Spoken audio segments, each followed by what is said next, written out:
Well, India was the victim of a cyber attack designed to access confidential national security information. The attack, according to the digital security company Symantec, happened last year in October. It involved multiple groups, but all were acting under the direction of a nation state. Here's the report.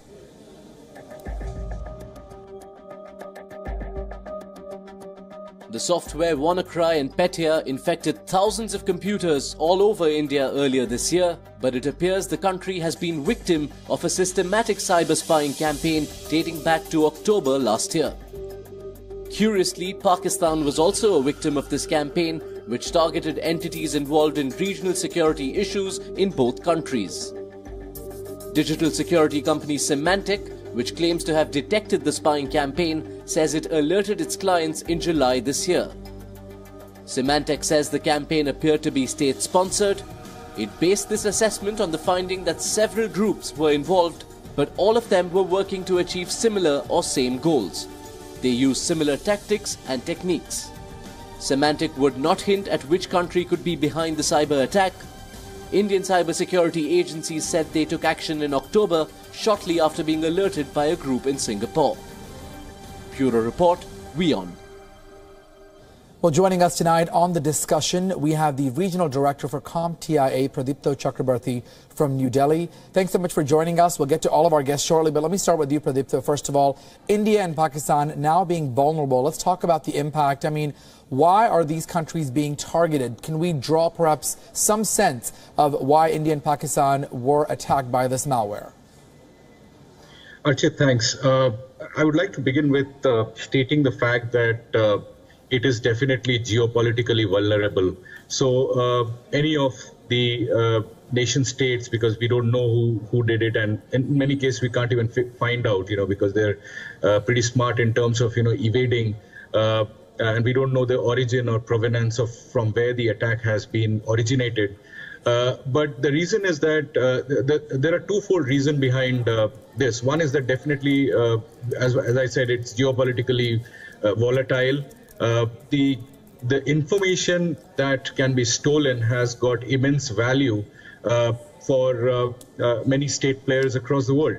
That is on the political side. From a technical side, there are definitely, I would say that, developing countries which have not yet, spruced up their cyber defense capabilities. I think we are more vulnerable.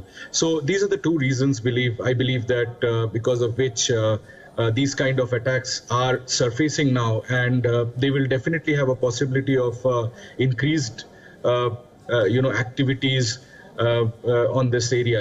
There will be more such incidents in the near future which will come up unless we work out on a strategy to basically stop these. Right. All right. Let me continue the conversation. At this point, I'd also like to bring into the discussion Policy Director Pranash Prakash joining us from Bengaluru on the discussion. Pranash, thank you so much for joining us. Same question to you with regard to this, especially with a Modi India really pushing for that digital front, more and more digital, making things more easier transactions. But at the same time, that also opened its doors for attacks such as this one. Both India and Pakistan were victims. In fact, this happened last October. It's not something that happened today or last week. This new report says that many departments and agencies were impacted. Why do you think the case? Why do you think this is happening more and more frequently now? Again, this isn't a one-off case. Just last year, the same company, Symantec, revealed that there was a cyber espionage campaign called Suckfly that had targeted multiple Indian government departments. And this was an international campaign that, for instance, targeted South Korea as well. But in India, multiple Indian government departments, a financial sector company, a healthcare company, etc., were affected. Now, in India, it's quite clear that our cybersecurity posture isn't up to the mark. We have a national cybersecurity policy from a few years ago, but we haven't converted that policy into action items sufficiently quickly enough. There are some positive changes in recent times. For instance, now there's a central body that looks after critical information infrastructure, and they are reaching out to the private sector as well, which is crucial because there isn't enough capability just within the government to improve our cybersecurity posture. So the government has to learn to work with the private sector, with the non-profit sector included, and with security researchers. And some wings of the government, for instance, the Cyber Dome, which is part of the Kerala Police, they're doing this rather well. NCIIPC, which is in charge of critical infrastructure like telecoms and energy sector, etc., they're doing a good job of it. There's a part of the RBI called Rebit, which is their newly launched IT wing, which is again on the right track. But these are very limited instances. We need far more engagement by the government in order to improve the situation. All right, so more government intervention needed to prevent future attacks like this. We'll continue the conversation in just a bit, but first let's get you more background and perspective. Now, at this point, it is still not clear whether Indian agencies were affected or to what extent they were affected by the spy malware. It's named EDOR. Now, but what exactly does it do? And does it infect computers? Here is exactly what that malware is capable of. As cybersecurity firm Symantec claims, the malware that affected computer networks in India and Pakistan used the EDOR backdoor to access files and other data. But before we understand how this malicious program worked in this spying campaign, let's figure out first what EDOR backdoor is. EDOR backdoor is basically a Trojan horse. It acts as an imposter and includes files intended to draw a specific class of viewers, in this case those concerned with national security. EDOR contains malicious codes that can cause loss or even theft of data. Remember, a Trojan horse like EDOR does not spread through your computer on its own. Users in fact invite such malicious programs into their computers, for instance by opening an email attachment. In a nutshell, EDOR backdoor opens a backdoor, steals information and downloads potentially malicious files onto compromised computers. According to Symantec, to install the malware, cyber attackers planted the EDOR malware into decoy documents on national security. The documents were taken from Reuters reports, Z News and the Hindu newspaper. All those articles were related to military security issues and Kashmir. Symantec has warned that the EDOR software is being continually modified to enhance its capability to infiltrate computers and access information. Bureau Report, WION. All right, let's go back to our discussion and bring both of our guests back into the conversation, Pradipto Chakrabarti and Pranesh Prakash. Pradipto, let me continue with you with regards to this. I mean, we don't know at this point the extent that this malware has infected the computers, the departments. But at this point, what are the lessons learned, perhaps from India or Pakistan? What can these countries now do so that they, are not a victim again, which is easier said than done? Well, actually, it's not easier said than done. I mean, it's highly executable. You need to think from a larger perspective, a concept of defense in depth. See, most of these attacks, I mean, especially when you're talking about espionage or spyware, I think they're not like the earlier ransomware attacks that we saw, because those are the ones which have very clear financial they're financially, they're financial transactions where you basically shut down a system and get money out of it. This is where you want to, if you're a hacker, you would want to actually lurk in the system for a longer period of time. The concept of advanced persistent threat. Basically you just put a malware undetected into the system over a period of time, and then keep on stealing sensitive data. So the lessons learned here are very clearly that your cyber defense has to be very strong. When you talk about defense in depth, you have to look cybersecurity from a multi-layer perspective. You have to have controls, at various levels, right from physical to the technology to software. The control should be very well organized and structured.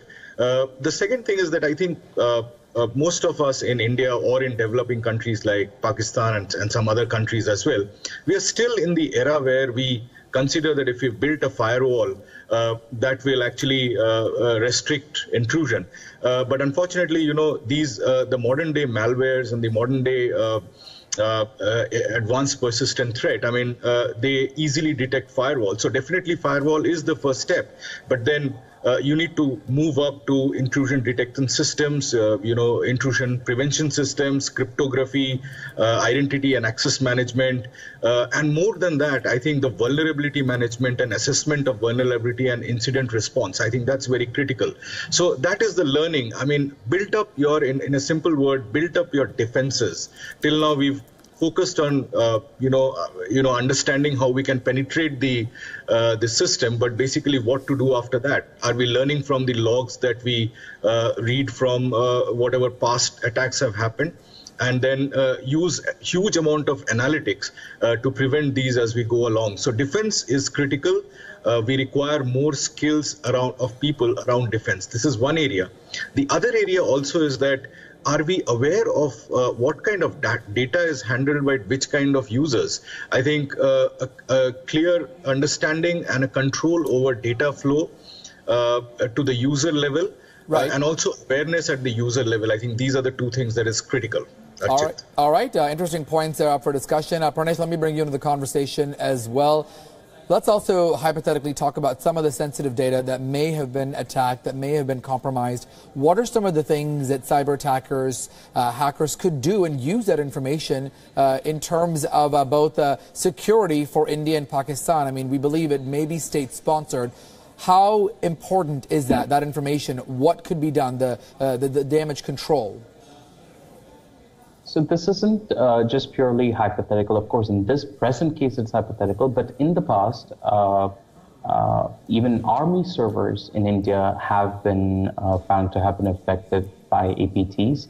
And I disagree slightly with your other guest when he says that this isn't just a difficult task. While there might be a list of things to do, it actually is a very difficult task, given that that state-sponsored espionage, state-sponsored actors can go to any kind of lengths, including compromising the CPUs that you use, compromising the network chips that you use. For instance, the NSA, they managed to compromise a SIM card manufacturer called Gemalto, which is one of the largest manufacturers of SIM cards in the world.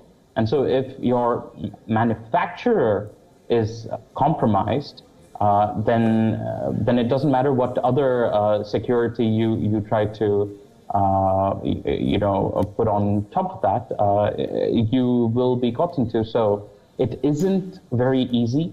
Now, speaking a little bit about the policy angle, we need the Parliament and Parliamentary Committee, a Standing Committee on Defense to get into this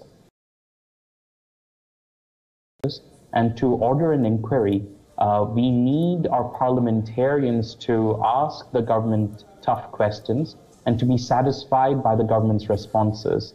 So in a democracy, I believe that is crucial, and it will help the government in terms of being better prepared, because they'll be answerable to people beyond just themselves. Right. So that is important. And apart from that, there should also be more public statements from the government in terms of what they have done in responses to breaches. Because last year, 2 years ago, it was said that NIC had been compromised. Google and Yahoo both alleged this. Yet there was no public statement from the government of India about this. And Google actually put out a blog post saying, even despite the measures taken by NIC, they were still compromised, and which is why now most browsers, all browsers as a matter of fact, no longer accept NIC certificates for anything except for Indian government websites, which is clearly a problem for electronic commerce. For instance. So we need better responses from the government as citizens as well. All right. And really quickly, when we talk about this, the bigger question at the end of all of it is why exactly is India becoming a victim of cyber attacks time and again? Well, India has established a center to help companies and individuals detect and remove malware. The big question is that enough. There's also a lot more that puts India at a greater risk of cyber attacks. For example, we're not prepared in India. Not only are the data protection laws weak, but businesses and government entities are simply not aggressive in improving some of the defense mechanisms. Most entities are still dependent on traditional firewalls and antiviruses to secure their network. The reality is that today, most malware can infiltrate or bypass those firewalls, and the use of older OS operating systems is another key component that we are failing against cyber attacks. And more importantly, many organizations simply don't appear to have a proper set of best practices for users, and this is significant because most of the data breaches happen at the user endpoint. Really quickly, I want to get some closing thoughts on both of our guests. Let me bring them back into the conversation. Pradeep, though, closing comments. We'll start with you. Well, I think, the government has to step in their cyber defense capabilities, preparedness, also awareness, like what Pranesh had just mentioned. I think we are not aware of a lot of these happenings, and what the government is doing as a control mechanism to ensure the citizens that this is not going to happen as we go along. The second area that I would like to suggest is a very clear, skill development platform or a skill development framework for system administrators working within the government, or also to those agencies who outsource their IT functions.